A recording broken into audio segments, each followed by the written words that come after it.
What's going on, nerds around the world? This is episode 113 of the Nerds United as One podcast. I'm Paul English, your host tonight. And like always, we have a great show for you, as well as a terrific panel that I shall introduce to you right now. Beginning with our co-founder, our co-host, it's Chris Miller. How are you? Hello to the good folks of Nerds United as One. It's just like, and this, here comes another great show. Can't wait to dive into this. I really like this topic. Yeah. Indeed, indeed. Colton is also here. What's going on, my friend? Hey, everyone. I'm glad to be here for another sure to be exciting show and talking about a subject that I love, superheroes. So naturally, I have my Captain America shirt on. Throwing out my Crossbones shirt from last week. Well, not throw it out, just throw it into the dirty clothes because Crossbones evil and not here. Yeah, we might do a villain themed episode at some point. Mike Hewlett from Geek Salad is here. Mike, it's a pleasure having you again. До свидания, comrades. You will not tolerate any Russians here. You hear me? I may be talking with a Russian accent right now, but we will not tolerate your fucking kind here. I will smash your head open with vodka. Vodka. We apologize to any Russians that might be watching this right now. Well, that's why I said До свидания. But then he took it too far, so yeah, whatever.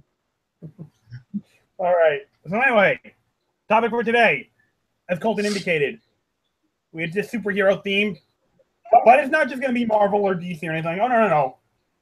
When it comes to superheroes, but superheroes exist across any genre. They've been created all over the place. So in this episode, we're going to be counting our top 5 favorite superheroes in general. Expect some Marvel, expect some DC, of course, but you can also expect superheroes from other TV shows, maybe some manga, maybe some video games. You never know. We're about to find out. Good. Chris? I didn't do anything. I didn't. You are spreading hate spray all over this, my friend. I want to keep a positive environment. Peace and love, brother. Okay? No more hate spray. Just peace, all right? And on that note, before you start getting negative all over the place, why don't you start us off? Give me your number 5 on the list. Okay, my number 5 favorite superhero is the Flash. Because the Flash is a favorite character. Flash is a favorite character of mine. It's just like I love the I just love the cock. I'm going to say he was the cockiness, the charm, the way of the character. I love so many of the iterations of it. Just the character. He's like the ultimate speedster. Quicksilver doesn't have nothing on him. Quicksilver from Marvel Comics, that is. The Flash is just a wonderful, just like a wonderful character. And like I said, of course, the appeal of the Flash is his superhuman speed. Who wouldn't want to have it? Who wouldn't want to have? English! Do you speak it? I'm trying to figure it out. Don't rush me. Who wouldn't want to have the ability of super speed? Super speed.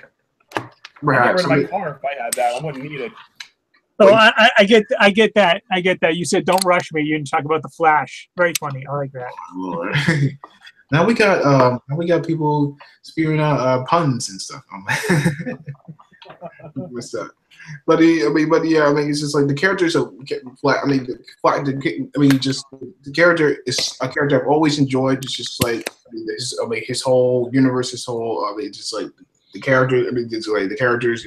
His sidekicks, antagonist. And nemesis and everything. I just really gravitate towards this character. Of course, we have multiple iterations over the years, especially, because I currently like the Flash television series, that's on at the moment. I just like, I wouldn't say I'm a fan of that, but it's a series I enjoy from time to time. Basically, it's just like,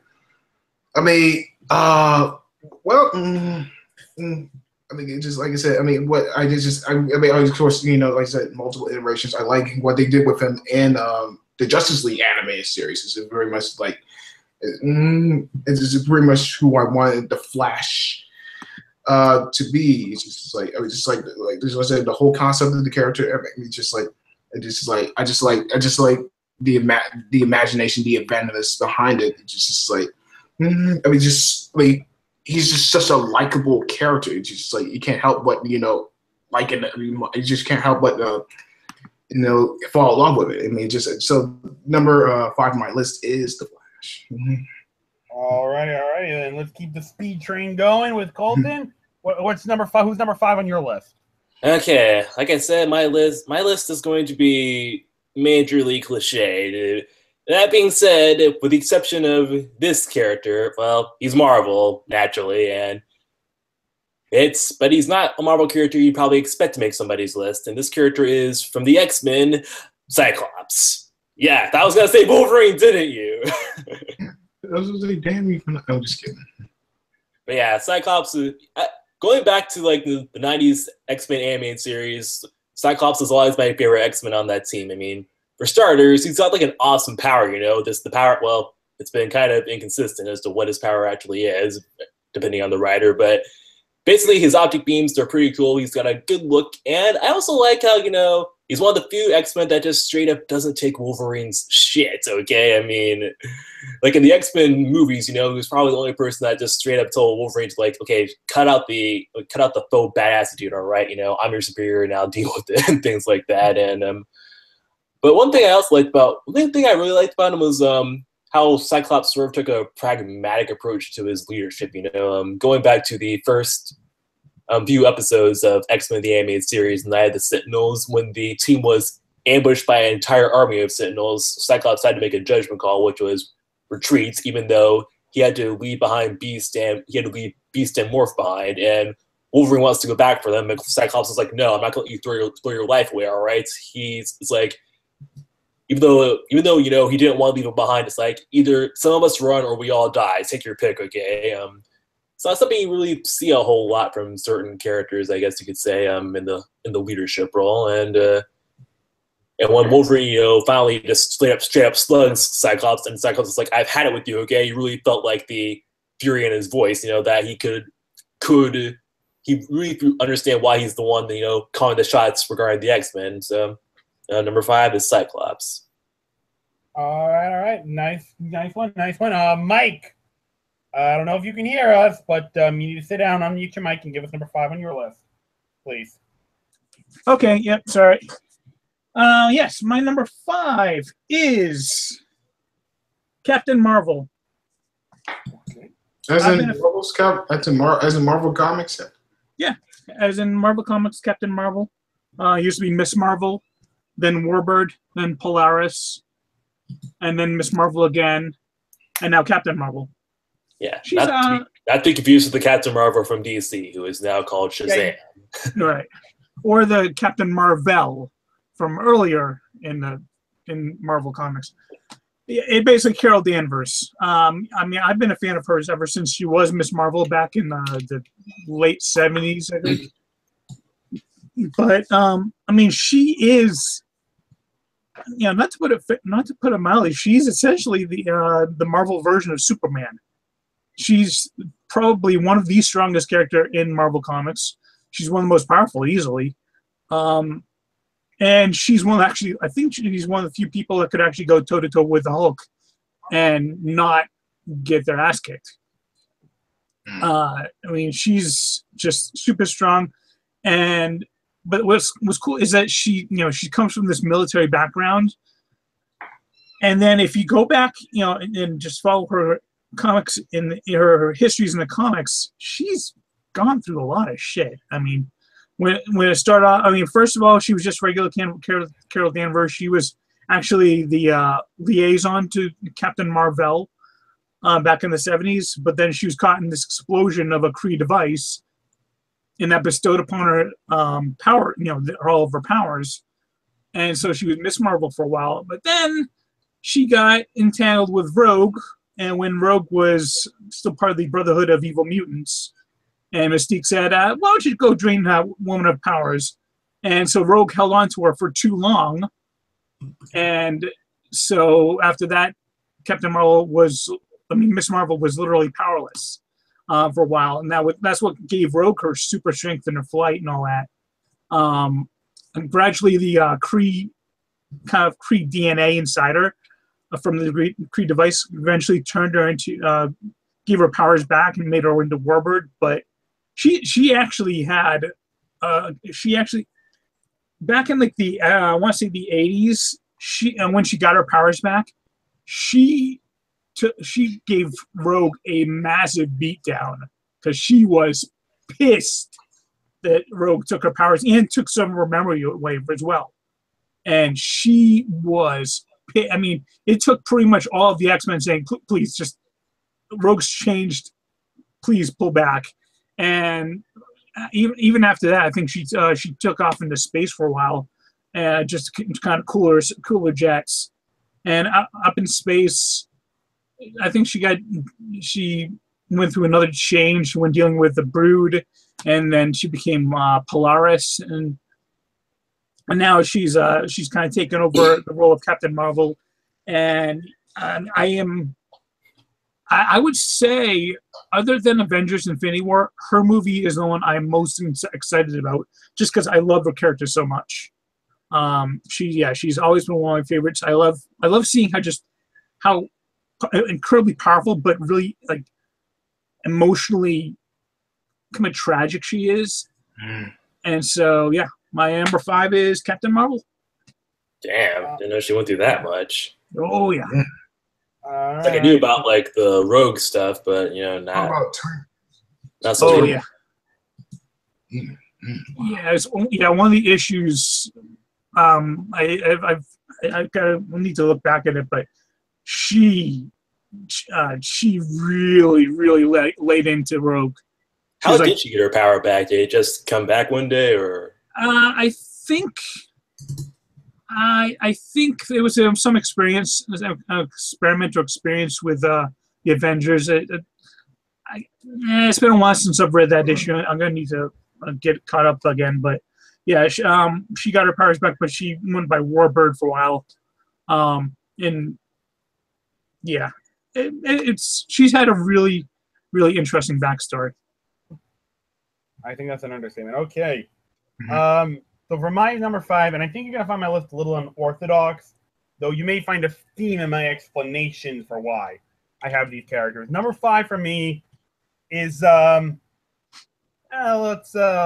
little blue guy that you should know very well if you're a huge Sega fan.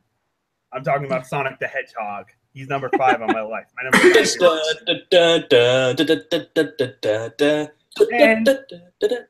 he almost made my list, but a few other heroes beat him.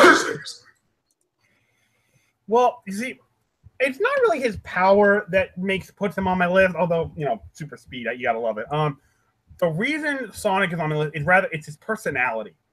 It's the type of person, the character that he is. I'm talking here. Do you mind? Apparently, he's turning into the dodo bird. Or I don't know. Anyway. See, I told you. Anyway, it's his character. It's the type of person that he is. Kind of this, carefree guy, always relaxing, always just exploring, having a good time. But he is loyal to his friends. He knows right from wrong, and he will fight for it. And that is something very relatable, something identifiable that you all want to strive to be like.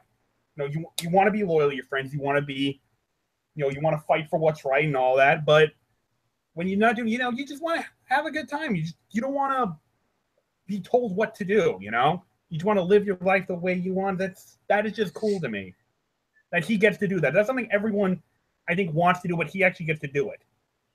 So for that's why he's on my list. He's just such a cool character that we all wish we could be. Well, I'll add to that. I think my favorite moment from Sonic the Hedgehog ever was it was in one of the comic books where Sonic had just received a massive beatdown from Robotnik. Yeah, Robotnik had managed to make a robot that could counter almost all of Sonic's moves, and after defeating Sonic and kidnapping all of his friends, Sonic, he gets the second win, saves all of his friends again, but then Robotnik brings the robot out and says, "Remember, Sonic, you can't beat me in this thing." And Sonic's like, "Right, I can't. they can. And then his friends all charged and take Robotnik out. That was like totally badass and probably something you wouldn't expect from Sonic, because he's usually the one to charge into battles, but he knows his friends are just as good at fighting as he is, among other things. Like you said, he's very loyal to them. Not to mention Sonic. It was because of Sonic that I discovered what is now one of my favorite foods of all time: chili dogs. I love me some chili dogs. Mm-hmm.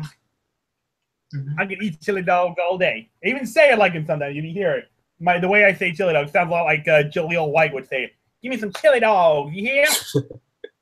Jaleel White. Who knew Steve Urkel could be so cool as Sonic the Hedgehog? Everyone did after Sonic Sat AM came out. They weren't thinking it when the first one came out, but Sonic Sat AM, they knew it. He could be. All right, moving on. Chris, what is number 4 on your list? Okay, my number 4 is the Green Lantern. Which one? Yeah, which one is the question? Probably Hal Jordan, I suppose. Yeah, I'm not really sure. Of course, Hal Jordan's likely the popular favorite, I suppose. Amongst superhero geeks. We're moving on. Yeah, the Emerald Crusader is just like, yeah. Most notably, the version we go with is the one, with our favorite test pilots. Of course, comes in contact with an alien being, finds that he's granted this ring, which gives him enormous power, parts of this intergalactic military police force. The possibilities are endless. It's like you said, this concept is just, I just like the world, just like the whole world building, just wow, the Guardians of the Universe. That's just like, some people would say that's contrived, but that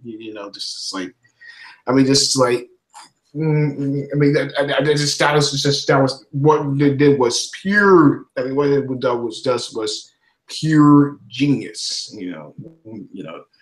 With this character, just like, and Hal Jordan is Hal Jordan's like my favorite. Like I say, he's my favorite Green Lantern. John Stewart comes close, most definitely. It's just and of course, I won't say more about that 2011 version. Can we get a better film? Because it wasn't really Ryan Reynolds' fault, okay? Mm-hmm. Still, we don't speak of that movie. Yes, we don't speak of that movie. What draws me to this character is that he has a lot to overcome: his doubt, his insecurity, and how he's able to control. How he has the strength to overcome his fear. And then his ability to be the odds, how he's able to find the courage within to find the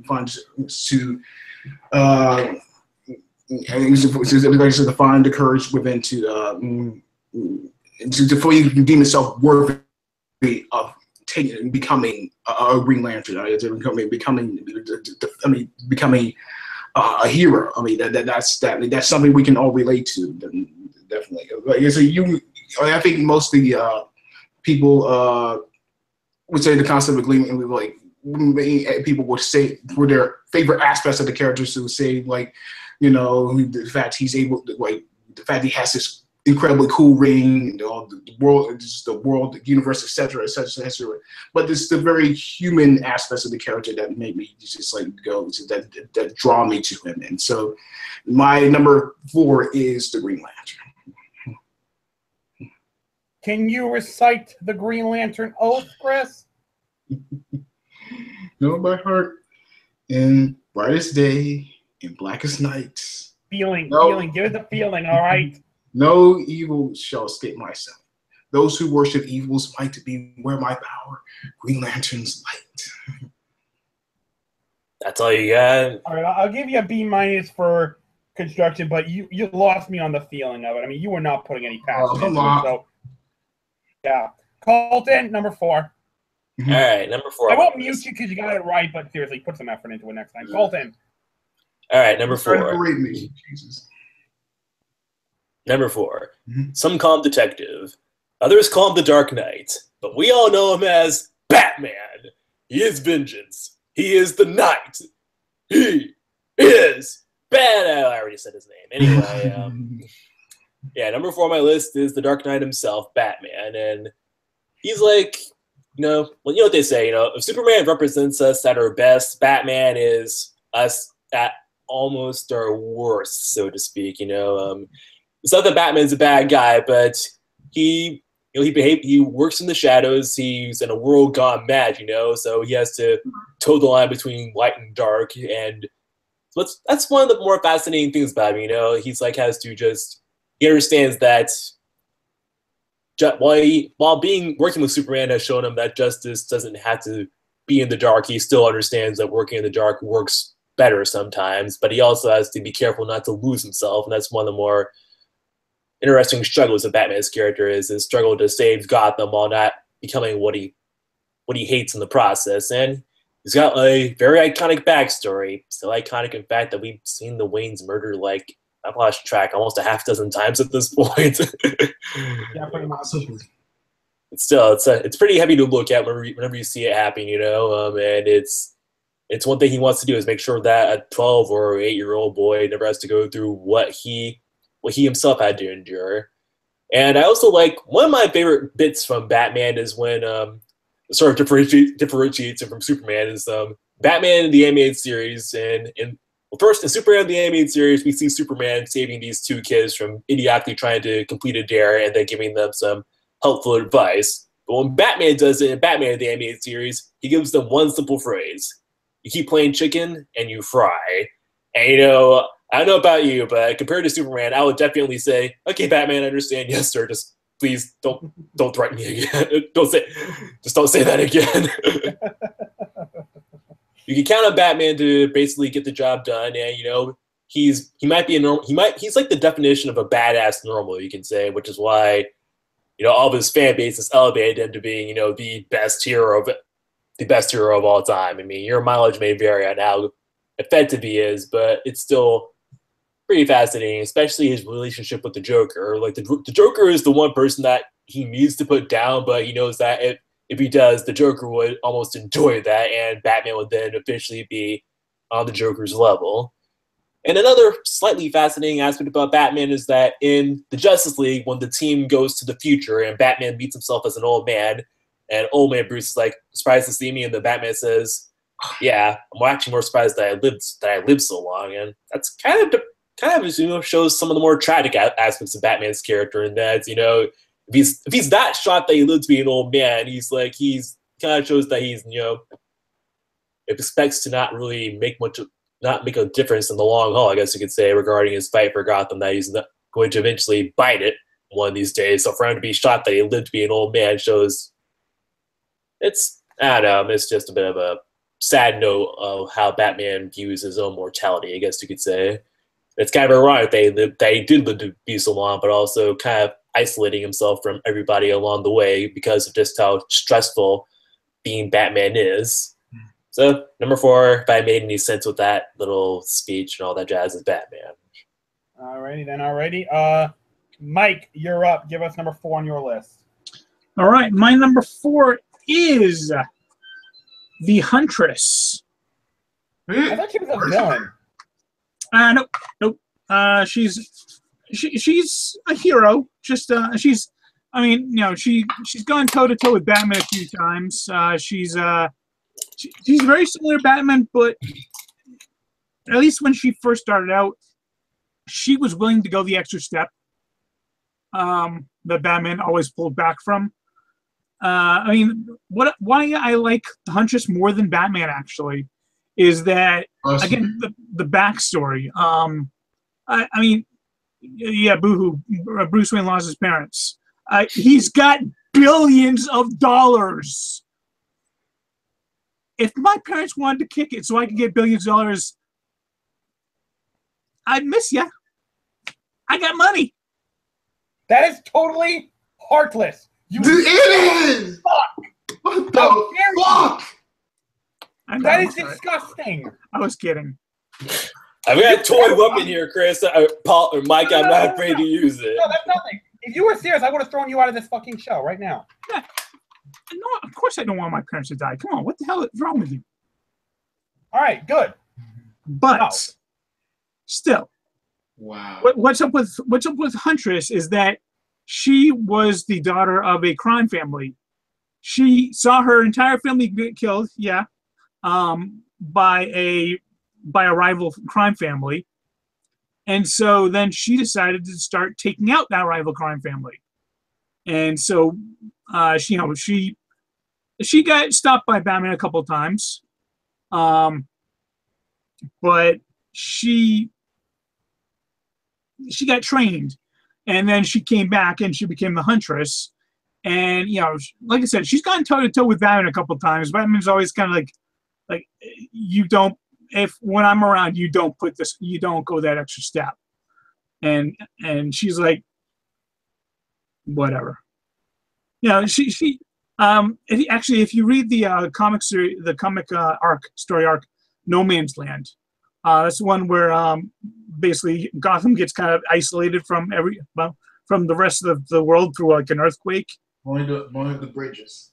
Yeah, the bridges get taken out, and so basically Batman and his little group have to kind of take command and bring law, subdue all criminals and all that, and help with the Gotham PD.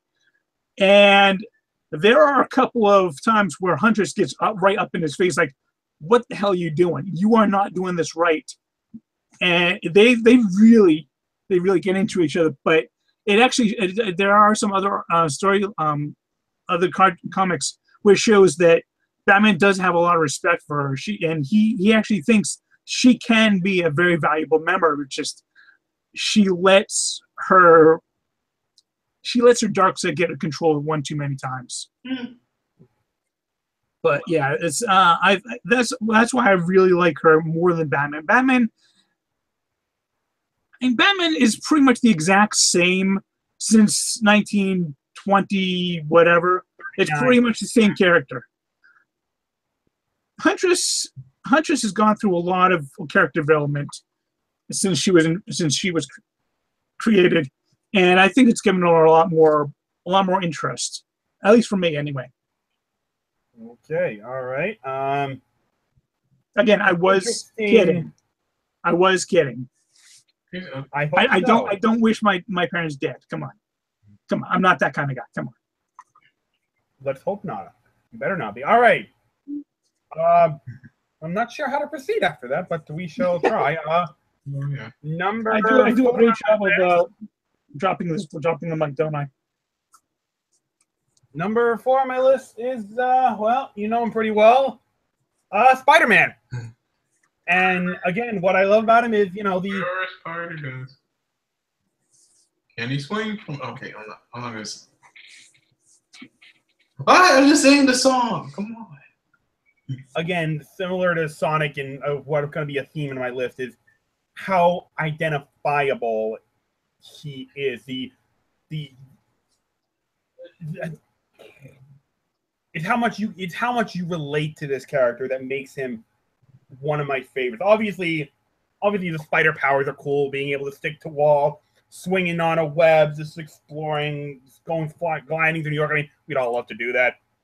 I'd love to be able to shoot webs and just swing through the city of Boston. That would be awesome. But, what I love about Spider-Man in particular is just what an identifiable person. He is the outcast. He was the shy kid that everyone picked on, that no girl ever gave him a second look. Everyone, unless you were like captain of the football team, which very few people are, anyone can relate to that. The regular guy who feels like he's out of place, who doesn't know where he belongs, who has this amazing gift, this amazing talent, and no one respects him for no one respects who he is.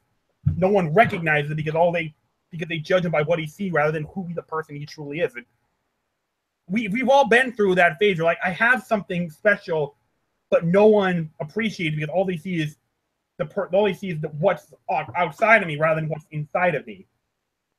I don't know if that makes any sense or not, but that's what I love so much about Spider-Man, just how identifiable he is. And I think the two iterations of Spider-Man that have showcased that better than any. Tobey Maguire in the Sam Raimi trilogy, the first two, and then Josh Keaton in the Spectacular Spider-Man animated series. Both those iterations have showcased the kind of person that Peter Parker is, the identifiable human being that he is. Not the superhero, but the human being, the kid that makes Spider-Man so amazing and makes him the number 4 on my list. Good choice. So, Chris, you can unexile yourself. Why don't you give us number 3 on your list? Yeah, number 3 on my list is going to echo. It's going to have the 3 nearly echo, and of course we've been echoing for this character throughout most of this list so far. Spider-Man. I expect Spider-Man to be on everyone's list at some point. Spider-Man. What do you mean? Why are you shaking your head? No, Mike, he didn't make your list. Wow. Okay. I mean, he was close. Don't get me wrong. If there's top 10, yeah, he'd be on my list. But that's crazy. Well, I like him a lot. On your list then. There's no doubt that this character has an enormous appeal that he has. That this character just like it's a draw for audiences. It's just like when the draw to him is that he has these incredible powers. It's the human aspect of it. Yeah, Peter Parker's a kid. He's the typical teenager. He's just like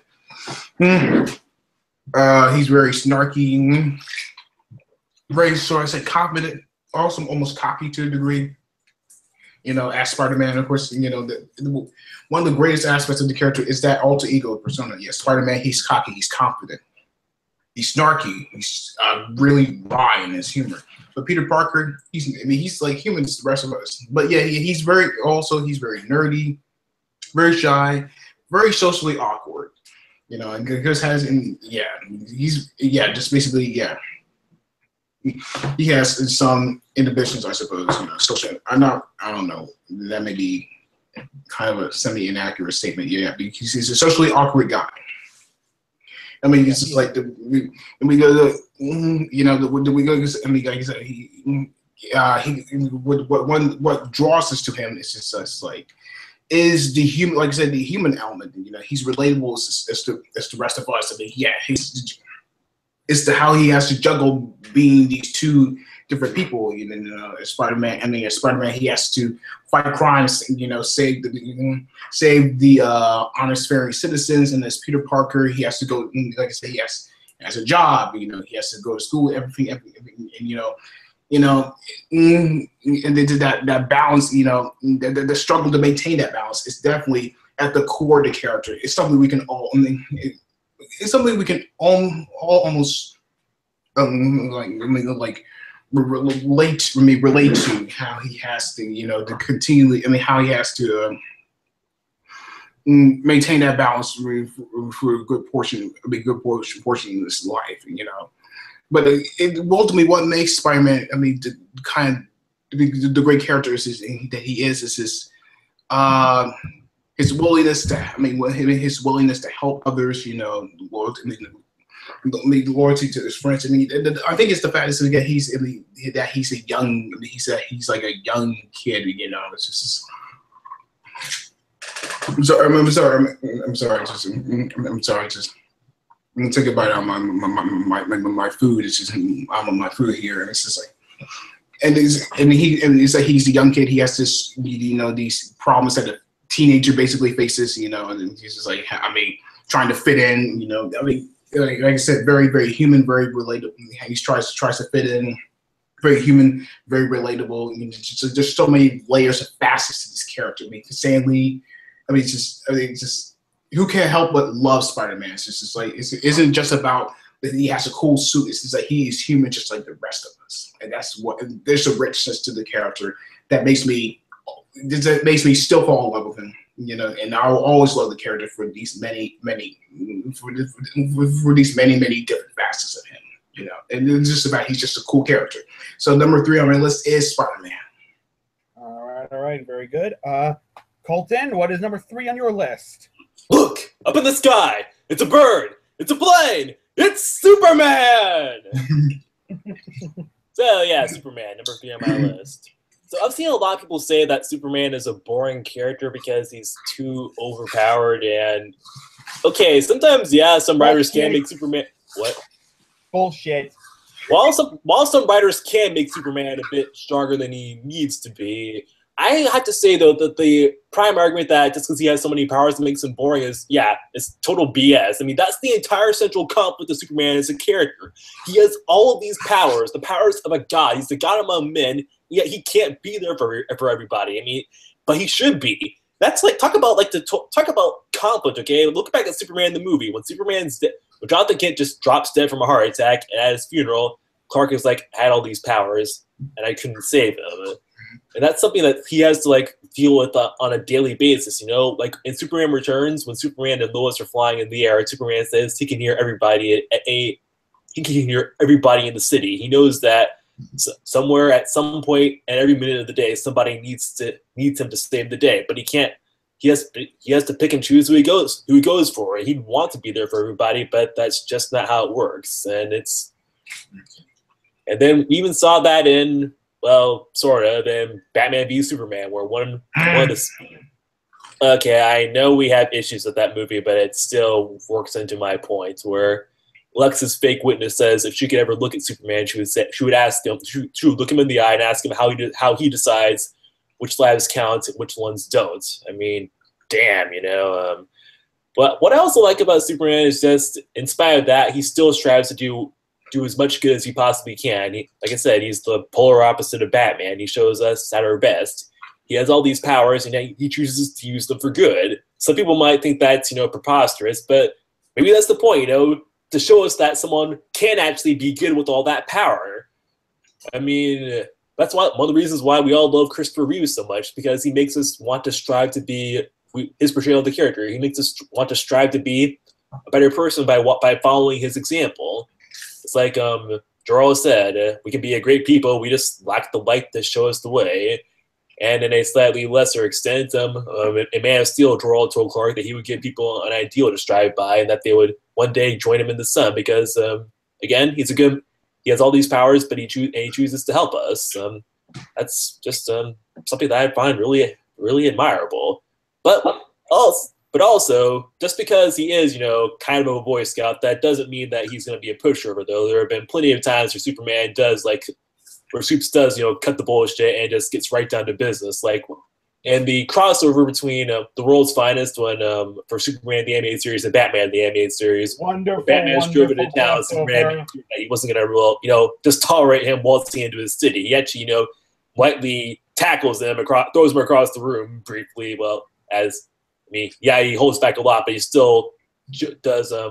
He still gets his point across to Batman that he's not going to just take his brand of justice and whatnot. And there's also probably one of the best Superman moments that I can think of is in Superman it's in Justice League when he's going up against Darkseid and he's like, I feel like I'm living in a world full of cardboard and I'm always having to hold back so I can't, you know, accidentally kill somebody. But then he's like, but Darkseid, you can take it, so I'm gonna kick your ass. Okay, he didn't say it like that, but that was pretty much what he was saying. That's what he was thinking. And then he goes just rushing at Darkseid and gives one of the most devastating punches I've ever seen Superman deliver in any medium, and it was just glorious to watch.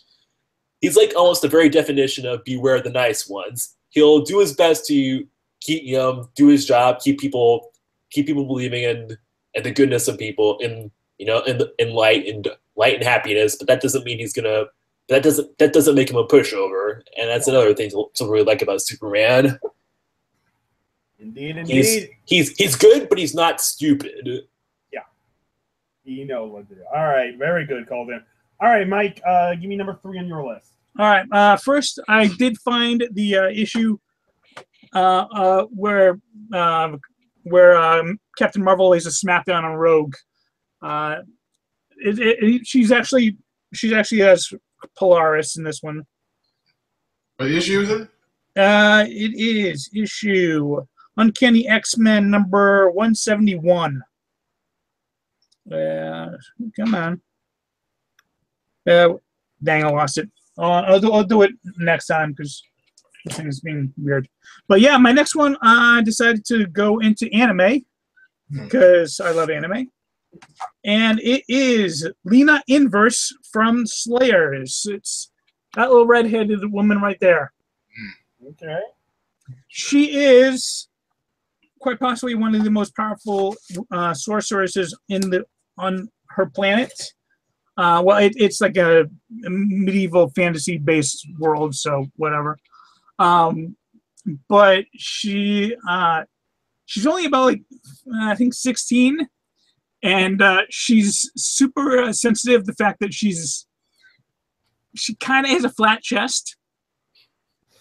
So she's underdeveloped, and she's very sensitive about that. And well, for one, she can eat, like, since she uses her magic so much, that really revs up her metabolism. So she eats, entire tablesfuls in one sitting, which means she tends to have a very large food bill, which she pays off by. She has no qualms about robbing and blowing up any robbers and bandits she finds. It's a very action comedy. It's a comedy heavy anime. It's one of my favorites. It goes Slayers Next, Slayers Try, Slayers Revolution, and Slayers Evolution R. I think there's actually a new one coming out sometime. Mm-hmm. But and her favorite spell is called the Dragon Slave. I guess it used to be called Dragon Slayer, but it was just kind of shortened down to Dragon Slave. And she tends to use it a lot, and what happens is it causes a very, very large, usually town-destroying explosion. It's actually in the Slayer's Next, in like the first episode, she starts reciting the spell because like she just gets so pissed at this bad guy, and all of her friends start like ringing a town warning bell, trying to escort everybody out of danger. It's very hilarious, but yeah, she's a very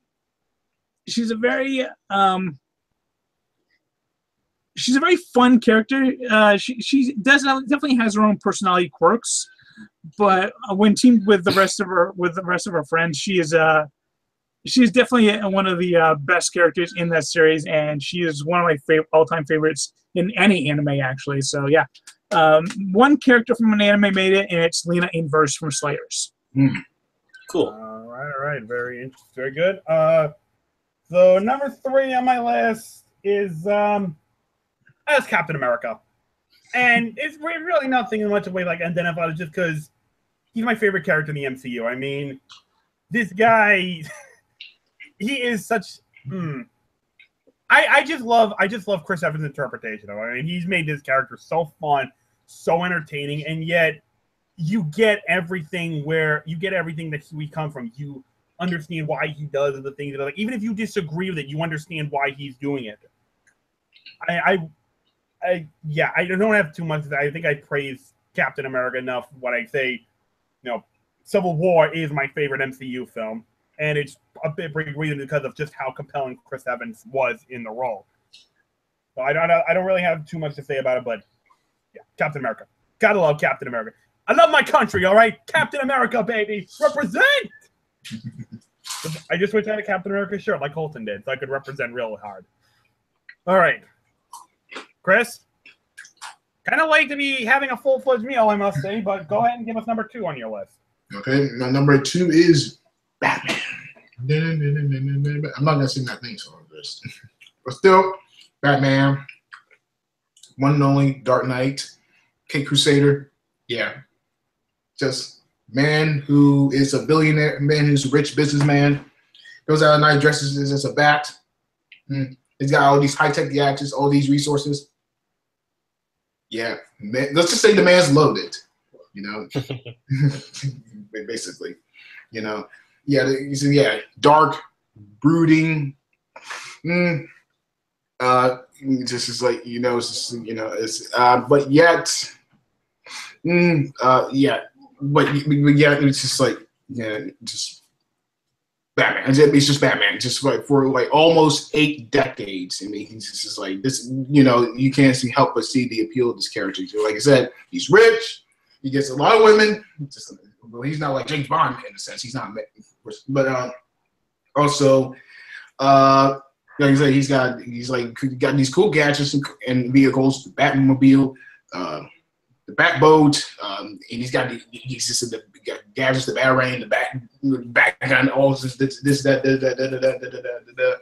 But what's behind all that is Bruce Wayne, a man who says like, after his parents were tragically killed right in front of him, he says, I'm not going to be a victim of that. I'm going to use whatever the wealth that I have, the resources that I have, to take on this persona, to go out to the night, to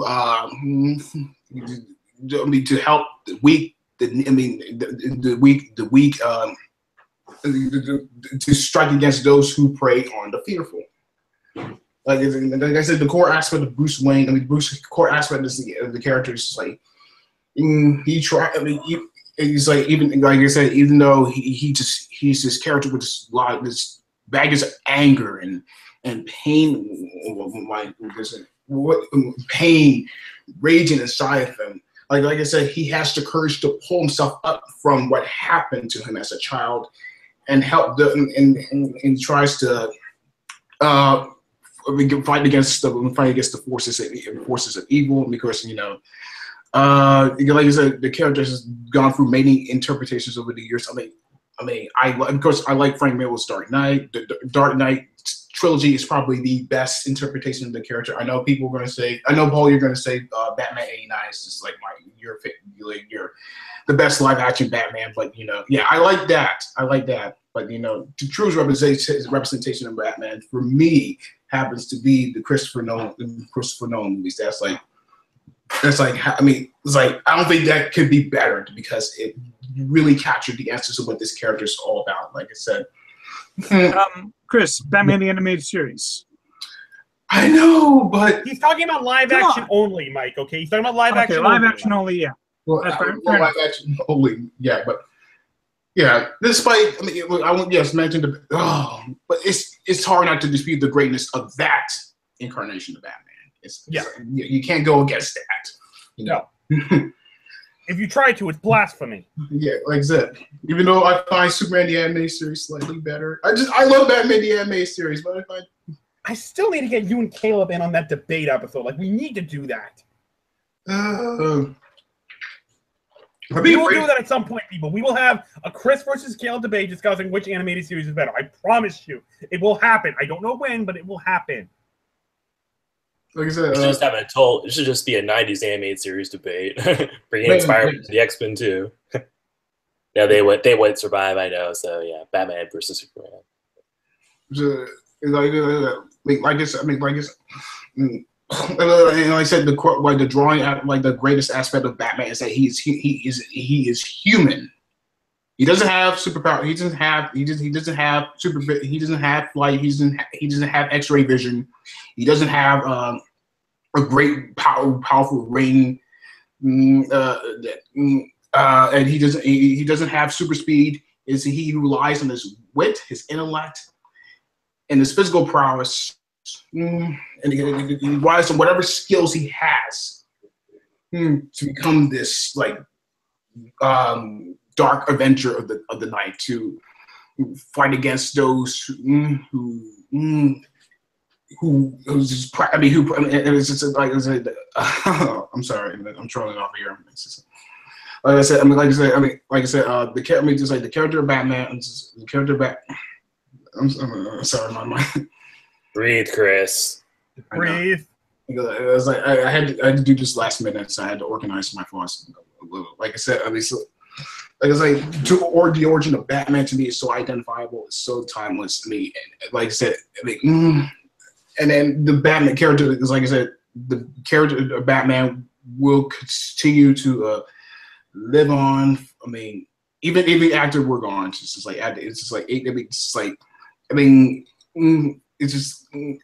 can't help. Like I said, with Batman, he just has super speed.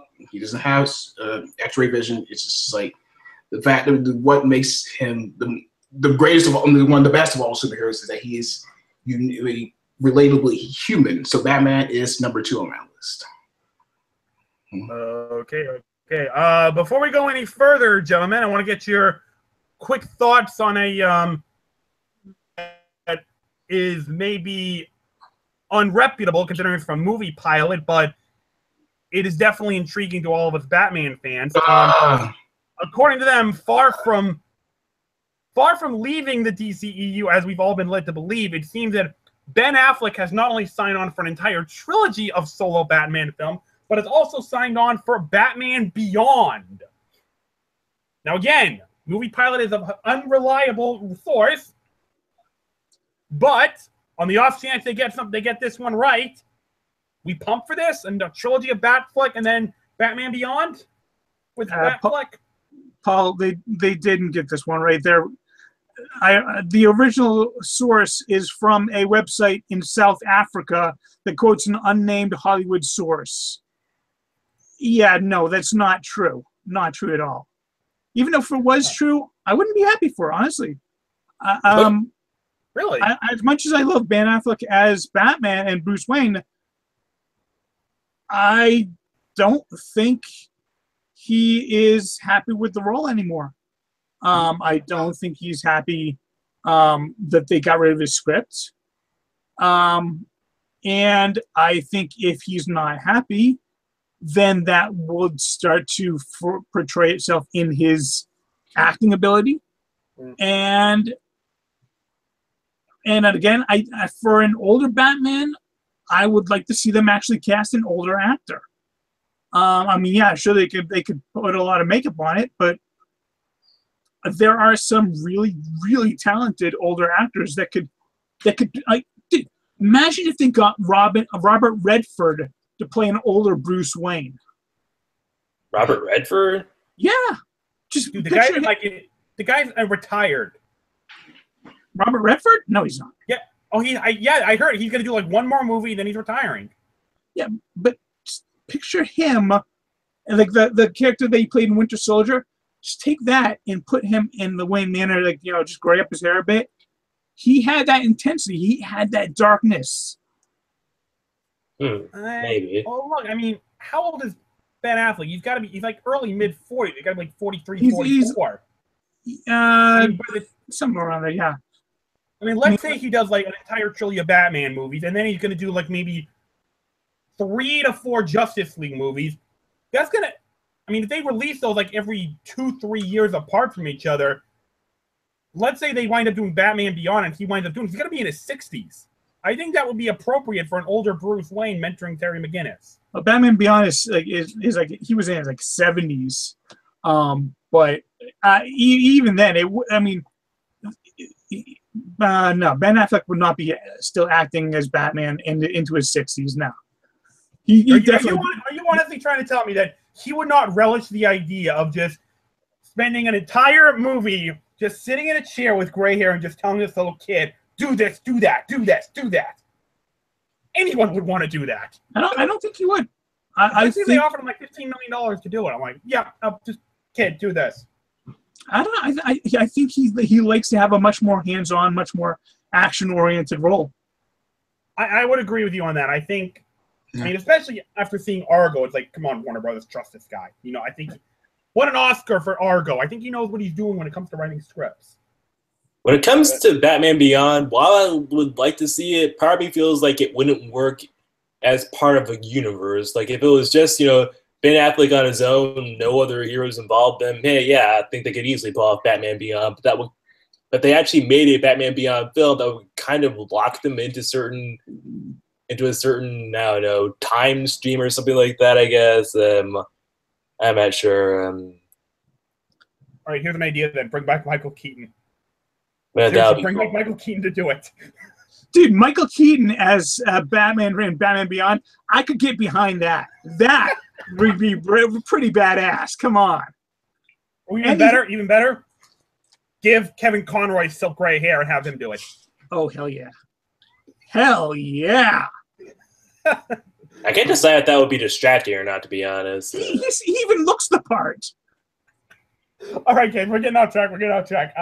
Colton, give me his number 2 on your list. Sorry, number guys, 2 on my list. Number 2 on my list is the Star-Spangled Man with a Plan, Captain America. Represent. So yeah, Captain America, he's my number 2. Yeah, it's mostly because of his portrayal in the MCU. That's where I really started to, learn more about the character. The first time I ever saw him was in Spider-Man the Animated Series, and he was pretty good there. Your typical selfless hero, among other things. But what I like about, Chris Evans as Captain America is that, well, once again, like Superman, he's a good example of good is not soft. Like, while he wants to do what's right, he's also not the kind of character that you can just push around. Like, it's Captain America the Winter Soldier, when Nick Fury is like, okay, we're going to try and salvage what's left of S.H.I.E.L.D., and Cap is like, no, okay, S.H.I.E.L.D., Hydra, it all goes, all right? And then Nick Fury looks at him and says, okay, looks like you're giving the orders, Cap. And he can just portray so much authority without even having to raise his voice. Like when Tony says, I'm trying to keep you from, in Civil War, where Tony's like, I'm trying to keep you from tearing the Avengers apart. All Steve says is, you did that when you signed. And then that's just enough to really, you can tell that's line is just like a gut punch to Tony, because he's immediately like, because after that, he's immediately like, okay, we're done. But I also like how he sort of represents, like when we first met, he's represents that, at the end of the day, what really makes a hero is their heart. Like when we first meet Cap back in World War II, he wants to enlist, even though he's obviously, not eligible in the slightest due to all of his medical conditions, in addition to his very scrawny body. But he says there are people laying their lives out there, right? He's like, I have to do my share as well. That's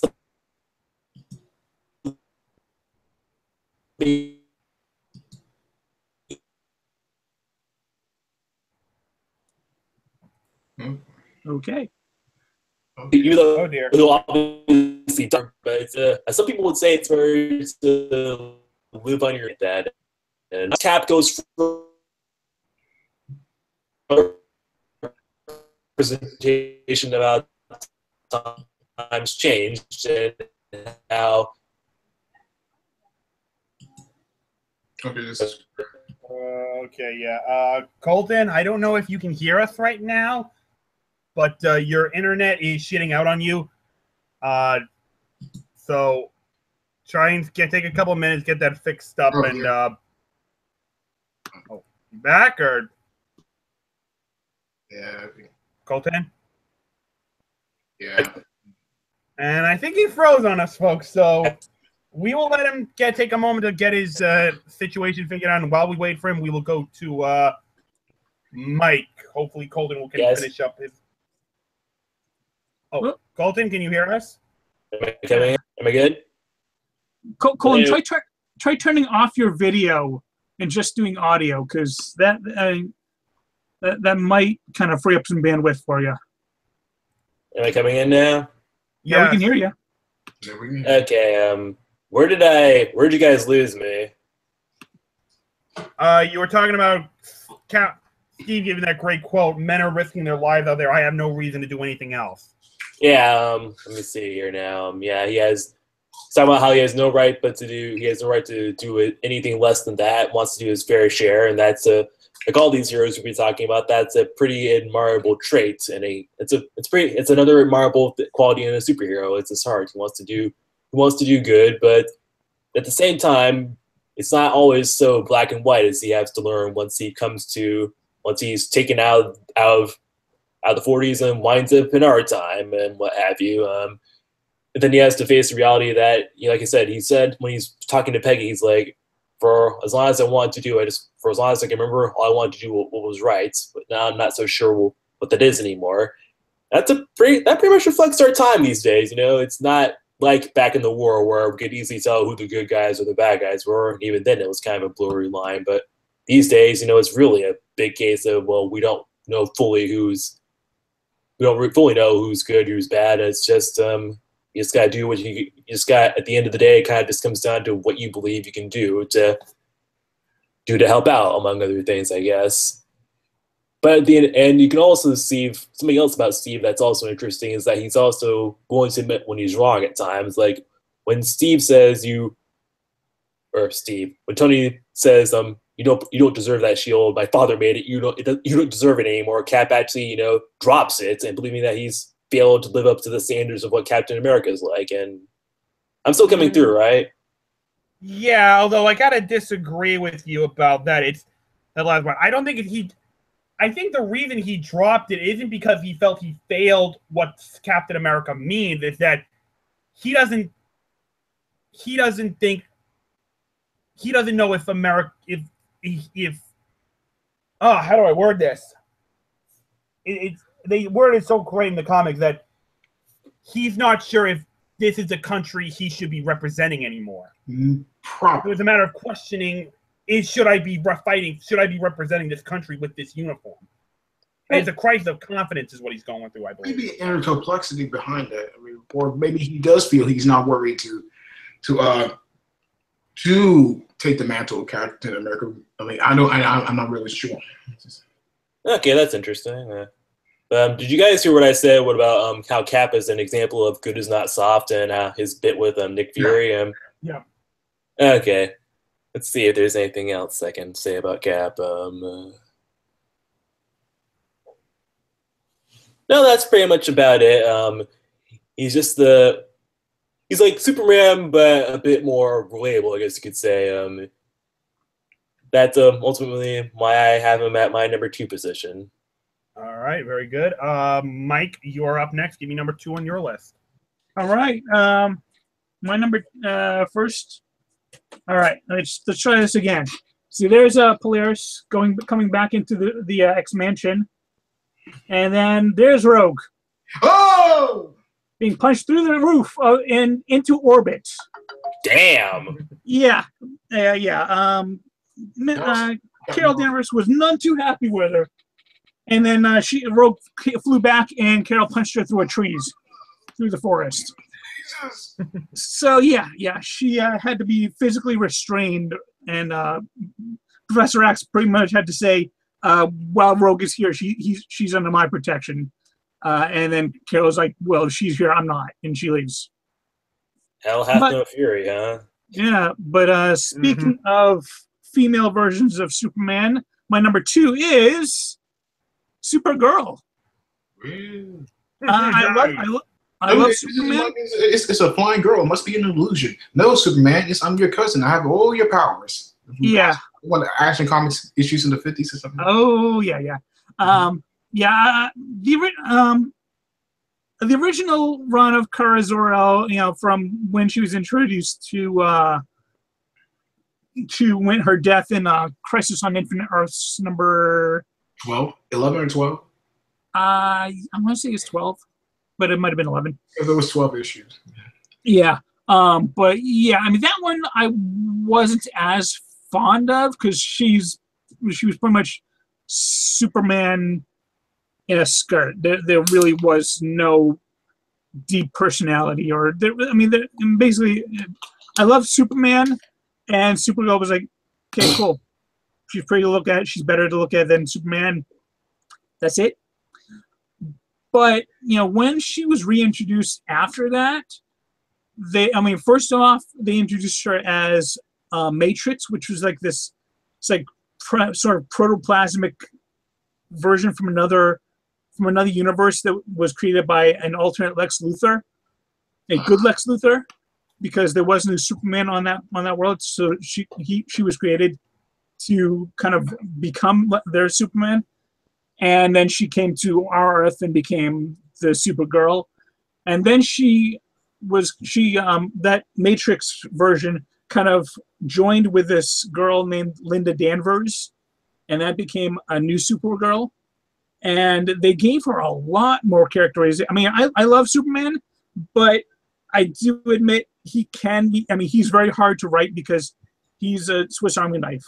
He pretty much everything you put against him, he's got a solution for. So he can be kind of bland. When they brought back, don't get me wrong, I love Superman. All right, I see that look, Holden. But when they brought Supergirl back in the 80s, and then like all through the different iterations, and even the current iteration of Kara Zor-El, that when they resurrected her, they've given her a lot more characterization, a lot more than they've given to Superman, in my personal opinion. Hell, they even gave her they even made her a Red Lantern for a while. So she was like a force of rage in the universe. All right, yeah, big time. What's a Red Lantern? You know how there's a Green Lantern and the Yellow Lantern. Well, there's a Red Lantern. Well, I don't follow Green Lantern that often, so I don't know like what's a Red Lantern be able to do. Yeah, well, basically each color represents a different kind of emotion that powers the ring, and Red Lanterns are powered by rage, just pure, unadulterated rage. And so she went into some pretty dark places, but I mean they've really given her a lot. And then Supergirl on CW, I love it. I think that's one of my favorite shows in the Arrowverse or the. That's what they call the Arrowverse. She's kind of in the fringes of the Arrowverse though, because she can only get back there every now and then. But she's on a different Earth. I mean, what do you expect? Yeah, but I mean, I think that she's doing a great job. Melissa Benoist, I think, is a perfect casting for Supergirl. And yeah, I love that show. And like I said, ever since they brought her back in the '80s, she's become a really solid, deep, multi-layered character, and that's why I just love her so much. I like her more than Superman, like her more than Batman. I think she's got a lot more layers than either of those characters, and that's why she's number 2 on my list. Very good, very good. Yeah, I was going to ask you what you thought of Melissa Benoist in the Supergirl show. I'm glad you like it because I love it. I dig the whole Arrowverse thing, but I especially like Supergirl. It's nice to see that. She provides a nice fun tone compared to Arrow and last season's Flash. Oh, you should. Oh, I'm sorry. You need to see Kara and Barry together. When those two are together, it is magic. Oh yeah, dude, that is the musical episode. I mean, say what you will about the music. Them doing their "I'm Your Super Friend" song. That was beautiful. I need to watch that show. That was a grand minute. It was so much fun. Yeah, every time those two get on the screen together, I'm thoroughly entertained. You're much better than your cousin. Thank you. I've been meaning to watch Supergirl. I just haven't gotten around to it yet. Netflix. I know. Both seasons are on there. Okay. All right. So number 2 on my list, and I think this is going to be the most shocking mention of all time on this. Number 2 on my list is the original OG Blue Power Ranger, Billy Cranston. Really? Yes. And here is why. What the hell is wrong with you? He's number 2 on my list. And the reason... Thank you, Colton. The reason he is so high, and the reason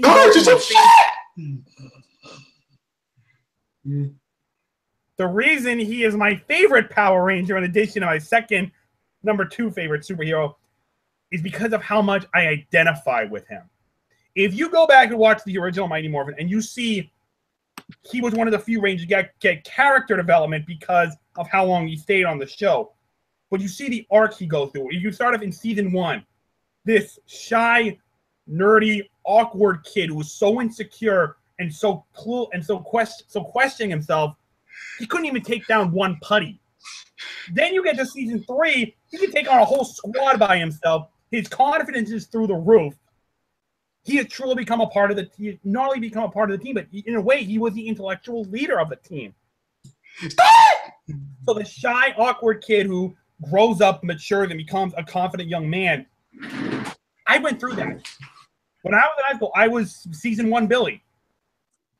I was just like him. And as he got to season 2 and season 3, now that's who I am. And he did it again.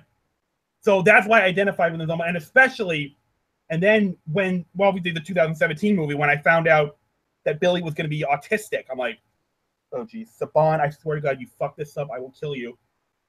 No. They did. They represented him so well. All the little quirks that he does, he nailed it. That's me. That's me. I do that. Not exactly the same. I've never blown up a locker with a lunchbox or anything like that. But his little quirks, his social quirks. Like, I don't really talk to people very much, okay? That's me. Never. That all the time. You've never blown up a locker with a lunchbox? Are you sure? I don't even know the first thing. I've never known the first thing about it. I don't know the first thing about explosives. You said blow up a locker with a lunchbox? Yeah. That was just funny stuff, but his social quirks, his social challenges that he goes through, like, that's me. I went through that, so I still go through that to an extent, sadly. So yeah, I identify with this character somewhat, both in the original 90s show, the arc he goes through, and then the current version that RJ Kyler did such a great job of playing in the movie. So it's for those that how much I identify with this character. He's probably the superhero that I identify the most with, and that's why he's number 2 on my list. I got to go. OG represent the original Blue Ranger. He was even more of a leader. Triceratops! He was even more of a leader in the Zeo, like the first half when he was there. When he was just... Yeah. Yep. You also gotta like how they eventually allowed Billy to, shed the stereotypical nerd clothing and reveal that, yeah, David Yost has a physique that most male models would be jealous of. Oh yeah, like I would kill for that physique. Whew. All right. Now we get to it, people. The moment of truth. Chris, why don't you, the floor is yours now. Give us number 1 on your list. Your number 1 favorite superhero. Okay. My number 1 favorite superhero. He's faster than the speeding bullet. He's more powerful than a local roof. And he's able to leap tall buildings a single bound. Appearing since 1938, I'm talking about the one and only Superman. Oh my goodness, almost 8 decades on, and and you have people generation after generation fall in love with this character. It's not the powers, it's not the fact he's able it's a refugee from another planet. It's the inherently good nature, the inherently noble nature of Superman that has made him such a draw for ISIS and made him such a popular character and made him a favorite. Yeah, some people say he's a Boy Scout. Some people say he's like a goody two shoes. Some people say he can be a little naive. Yes, he can be a little bit naive and simplistic. He can be a little hard to write for because he does seem to be a bit overpowered. He does seem to be. I would say, especially like in his portrayal in The Dark Knight Returns, he can be a little egotistical. Not egotistical. I wouldn't say egotistical is the word, but he could be a little egotistical. He could be a little smug, I suppose, and he could be a little stupid. But we're not talking about. The Dark Knight Returns interpretation is a story for another time. But for it's like from the Fleischer cartoons to to the 50s George Reeves TV series, even the Christopher Reeve Superman movies, the 90s anime series, it's like from time to time, just like this character has survived, and he's just survived, decade after decade, and there's always new interpretations, new takes, new twists to this iconic character, but he remains.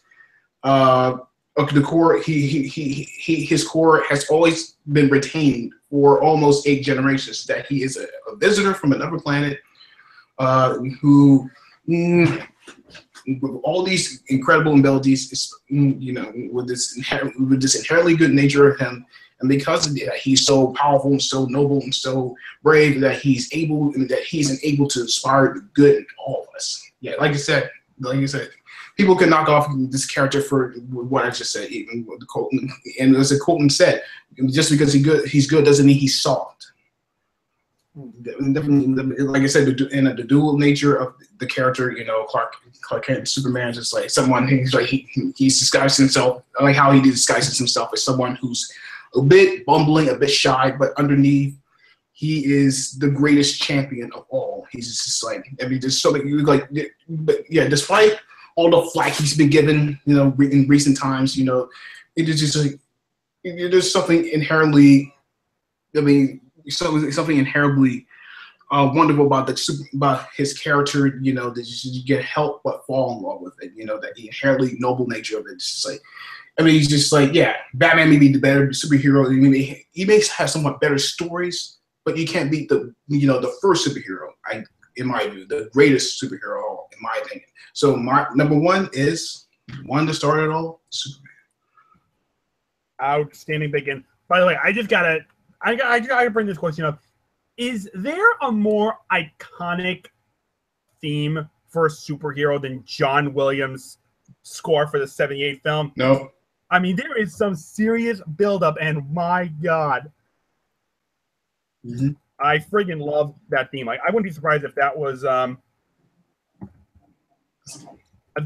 wouldn't be surprised if like millions of Superman fans had that for their ringtone. That's just how iconic it is. Indeed. It's like when you hear that theme playing in the first Superman movie, it's like you know that they treated this movie with care and that we are really about to see Superman come to life. Mm-hmm. Well, okay, it's not the first time we saw him come to life. There was the George Reeves cartoon, but this is the first time we were seeing him come to life on the big screen. That's my all-time favorite. That's actually my favorite John Williams theatrical score. Really? Yeah. I mean, I love all of them that he does, but that one for me is really special. Yeah, I agree. To me, it's a better score than the score for Star Wars. Like, my favorite John Williams score has to be The Empire Strikes Back, but yeah, Superman is pretty much up there. Just like, all right. Colton, you are up next. Give me number one on your list. All right. Am I coming in clear? No more problems? None right now. All right. Number one on my list is the spectacular, the sensational, the amazing SpiderMan.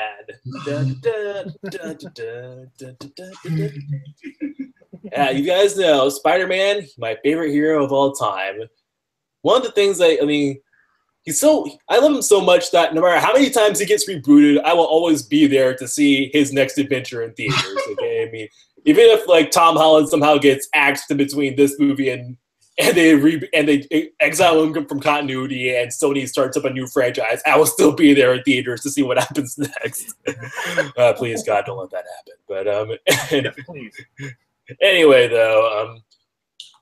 Like I said, all the heroes I picked, they've all had some sort of admirable trait. But what I love about Spider-Man, like Paul mentioned, this has been mentioned already, he's probably one of the most relatable heroes out there. He started off as a regular Joe, just a typical high schooler, and that one day got superpowers. And at first he decided, oh my gosh, I have superpowers, this is awesome, I'm going to use it for personal gain. But then we all know about the tragic origin story, how deciding to not stop that that burglar cost his Uncle Ben his life. And because of that, Peter now lives by the iconic phrase of, with great power comes great responsibility. What I love about that is that... Shut the fuck up, we've heard it a million times already. Jeez. Yes, we've heard it a million times. This is why I loved how in Captain America Civil War, they gave us a good take on the phrase without actually saying it. Yeah. It was definitely a better version than how the Amazing Spider-Man tried to put a spin on it. But, well, okay, I'm not here to shit on the Amazing Spider-Man. I still like it. I've liked his adventures also, but okay, I'm getting ahead of myself. I'm getting off track. One thing I love about him is that it's like I admire his determination. Whenever no matter how bad things can get for Spider-Man, he's always going to try to fight to the bitter end, no matter what. Like a prime example of this is in the first Sam Raimi Spider-Man film. The Green Goblin, he's kidnapped Mary Jane, and he's also got he's also kidnapped a bunch of children. He's holding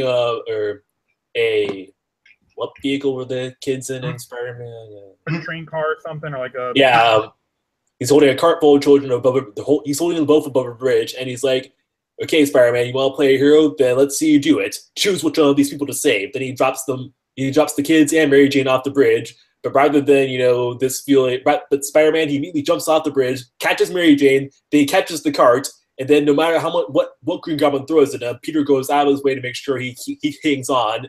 And then we get an even better version of the better version of this in Spider-Man 2, where he has to stop the train, he has to stop an out of control train, and his first attempt to, stop it fails, and so is his second. But then he launches a multitude of web lines at every building he could possibly reach, Then he hangs on for dear life. You can see he's probably seconds away from feeling. Looks like his arms are about to rip out of his sockets, but he won't give up until the train stops. And once that happens, he just lets go, and then the passengers carry him inside the train. And then he's like, he's just a kid, no older than my son. And that really reminds you that Peter, at the end, he can be almost any one of us. He's not a soldier. He's not an alien. He's not a billionaire. He's just him. And he shows that the little guy can be just as important as anyone. Can be just as important. And probably another one of my favorite Spider-Man moments is in The Spectacular Spider-Man, where in season 2, episode 4, Peter's just foiled the Master Planner's let's see, what was it saying? He's just foiled the Master Planner, aka Dr. Octopus's big plan, but he's been trapped underneath a giant piece of debris and he can't move. And then for a second, Peter decides that maybe he should just give out. He's saved the day, but he can't move. He's freezing, he's weakening, and he's like, well, I've done all I can. No one could ask any more of me. But then he sees Gwen Stacy still in the flooding laboratory, and he's like, wait a minute, I can't give up. She needs me. And he musters all his strength, and he pushes the entire debris off him and manages to get Gwen out there in time. I mean, hot damn, was that a great moment. Well, he kind of pulled off a similar move in Homecoming, which was pretty bad, which was just as badass. Indeed. Like, what I loved about it in Homecoming also, yeah, this is a minor spoiler warning, but Peter, he's, as we all know, Peter's back to being a high schooler in that movie, but this time it doesn't feel like an informed attribute. You really do buy that he's a 15-year-old. Exactly. And when he at first looks like he can't get the debris off him and he's like panicking, calling out for help, you really feel this terror in his voice. But then the grim reality sets in that nobody's coming. It's up to him to get himself out of this mess. And then he digs deep and he's like, come on, Peter Parker. Come on, Spider-Man. Come on, Spider-Man. And then bam, he gets it off. He gets the debris off him, and he leaps back into action to stop the Vulture's plans. It's like Vulture said, Peter, I admire your grit, and so do I. And what I also like about the power and responsibility speech is that, sure, he can't be like Superman, where he can almost be everywhere to save everybody, but when he sees trouble, he's going to always make sure he's always going to make sure that he can help. He won't give up until his last dying breath. And he has another phrase that was uttered during the towards the end of the original, issue 690 something or whatever of the Amazing Spider-Man. It was when he was fighting Dr. Octopus for a dying Dr. Octopus, and he said, "While I'm around and nobody dies," which is why he winds up saving Dr. Octopus's life at the end of the fight, even though that did come back to haunt him later on. This is Superior Spider-Man. Yeah. At the end of the day, I will. Oh, let's not forget one of his best qualities, his mouth. He's always making some sort of joke, always having fun at the bad guy's expense. It's one of the funniest. Are the real Avengers? Oh, gives it away. one of the funniest superheroes around. Probably only maybe being matched by Deadpool or something like that. And, that's something I want to bring up real quick about. I know that's been like a common criticism, like the Sam Raimi trilogy, that Spider-Man really didn't talk very much. What movie? Because no, he knew how to make wisecracks. Like, it's a cute outfit. Did your husband get it for you? Or I'm sorry, perhaps you haven't heard. I'm the sheriff around these parts. I mean, yeah, he knew he could make wisecracks. He could drop the one-liners when he needed to. It was just he knew when to get serious. He also knew that there was a time for it, and if it wasn't a time, he wasn't going to do it. Right. I think one of my favorite. He dropped the wisecrack. I think one of my favorite wisecracks from him is when he's fighting Dr. Octopus in at the bank, and Doc Ock throws a bag of change, and then Peter webs it, throws it back at him. It's like, here's your change. So yeah, you could drop the one-liners. Yeah, and I think every iteration of Peter and Spider-Man in the live-action movies, they've had something that we've all loved about the character. From the determination of a hero to seeing how damaging being a one-man army can be, to just the overall enjoyment you get out of seeing a superhero. That's especially what I love about Tom Holland's Spider-Man, is that it feels like he's the one that has been so far been allowed to enjoy it the most, I guess you can say. Like, while the Raimi films and the Garfield movies kind of focused on Peter's life being somewhat perpetually miserable at times, Holland, it's more understated, and it really draws you into his life, that really makes you really empathize with the fact that he's just a regular Joe. So I hope I got my point across, but Spider-Man is my favorite hero for those reasons.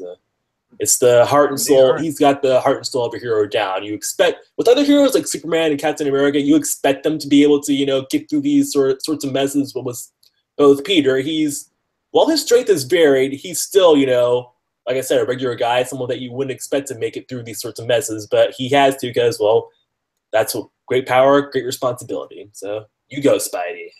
Mm-hmm. Yes, indeed. All right. Mike, you are up now. The floor is yours now. Who is your number one favorite superhero? All right. My number one superhero is... take a wild guess. Yep. Captain America. I've loved him ever since I first read Avengers -- 4. My affection for that character goes back a long while. He's always kind of he's been the most straight shooter of all of the Marvel heroes. When he says something, that even if it may not ultimately be true, he believed it to be true at the time. And he will never. He's never going to try and steer you wrong. He's always going to try and do what he believes is the right thing, and that has been true ever since he was first introduced in 1940. What 1943 or something? 1941. Yeah. But yeah, I read Avengers #4. And that was the one that actually resurrected him from the ice cube, from the iceberg in the first time. And it's, basically, the plot is like, typical 60s Marvel comics. This one-off villain basically turns all the other Avengers into stone, of course. And Captain America, who has just been revived, is the only one that's not been turned to stone, and basically him with the help of Rick Jones, just regular Rick Jones, still human, who was kind of like the Avengers sidekick at the time, because why not? Yeah, why not have this no powered guy as a sidekick? Sure. But basically, those two alone managed to take out the villain that did it and turn them all back to normal, and then he helps them take down Namor. And dude, it's Captain America. Like Colton said earlier, he's always been the kind of the pinnacle of what a superhero could be. They all have flaws. Even he's got some flaws, but the others tend to let the flaws get the best of them sometimes. Yeah. And Cap's kind of like one of the few that really has never really done that. Maybe there's some issues I'm missing, but he's always been one that kind of embraces his flaws, saying, "Yeah, I know that's an issue I need to work on." And when he says that, he will work on it.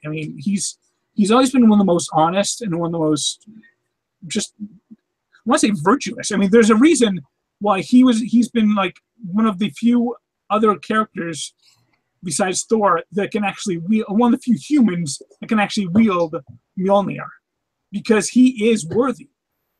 And I always go back to that famous line that he said in Captain America. He said it was abbreviated in Captain America Civil War, but it comes right from the comics, and it's one of my all-time favorite lines in any comics ever.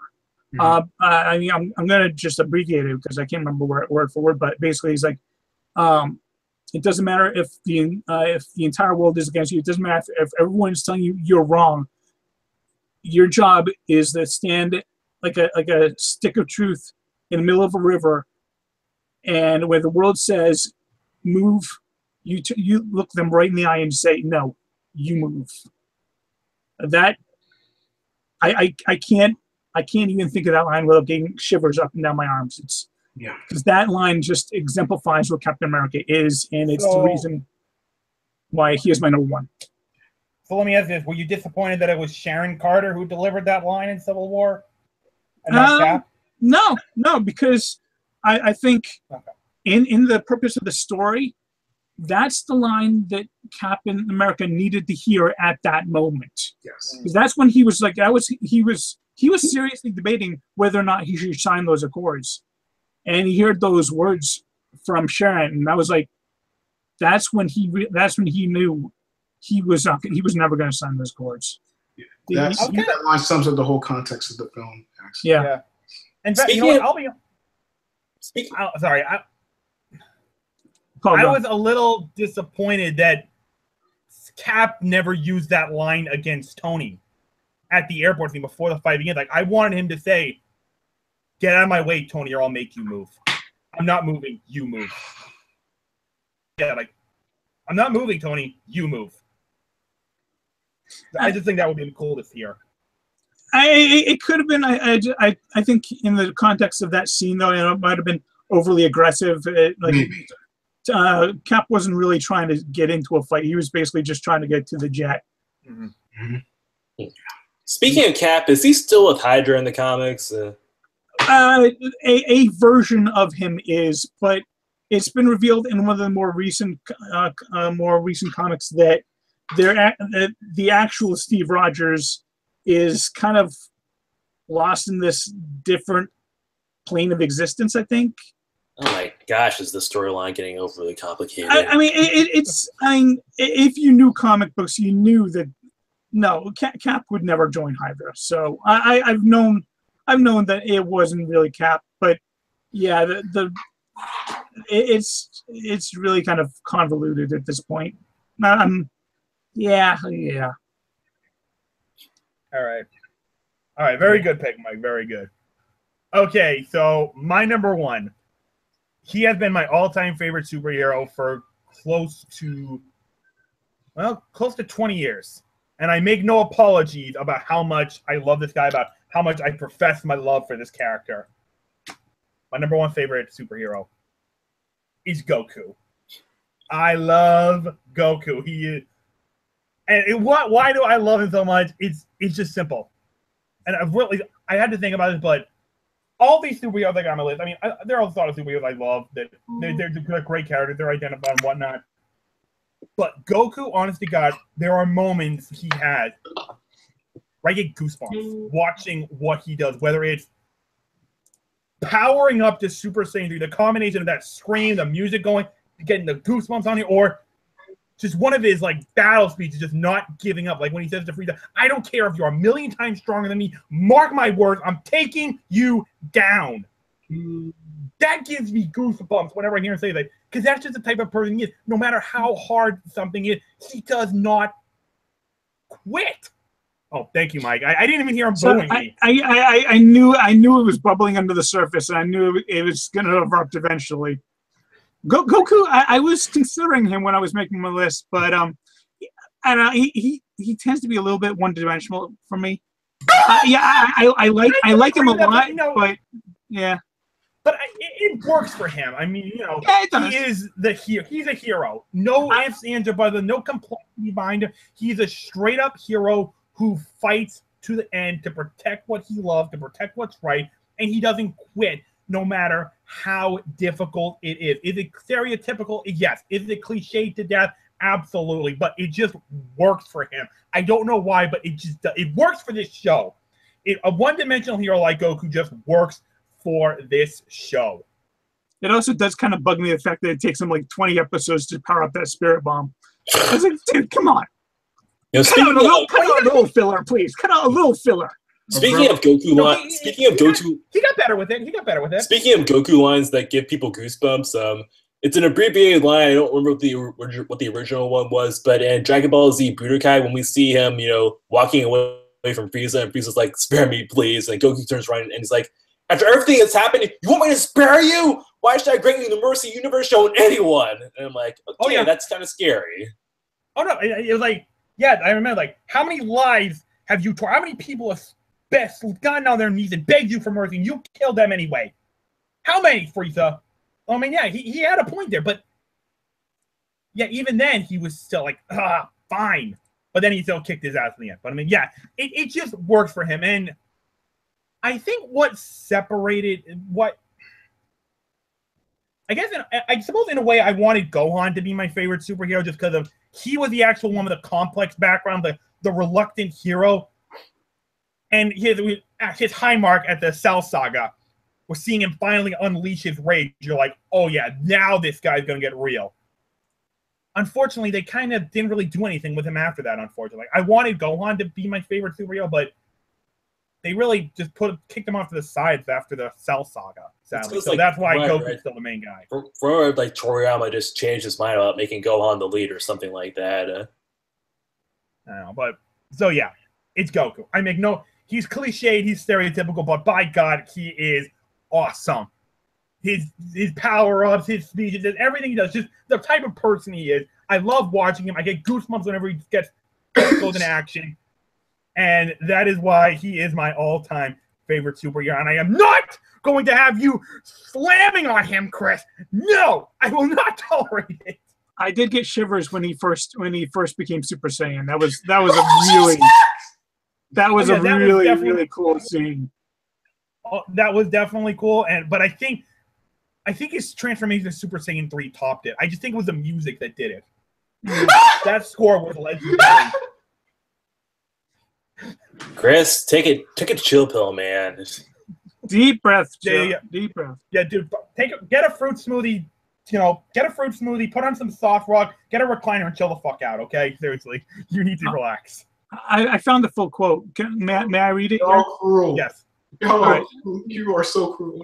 The full Captain America quote is: "Doesn't matter what the press says. Doesn't matter what the politicians or the mobs say. Doesn't matter if the whole country decides that something wrong is something right. This nation was founded on a principle above all else. The requirement is that we stand up for what we believe, no matter the odds or the consequences. When the mob and the press and the whole world tells you to move, your job is to plant yourself like a tree beside the river of truth and tell the whole world, no, you move." I love that line. Love it so much. All right, very good.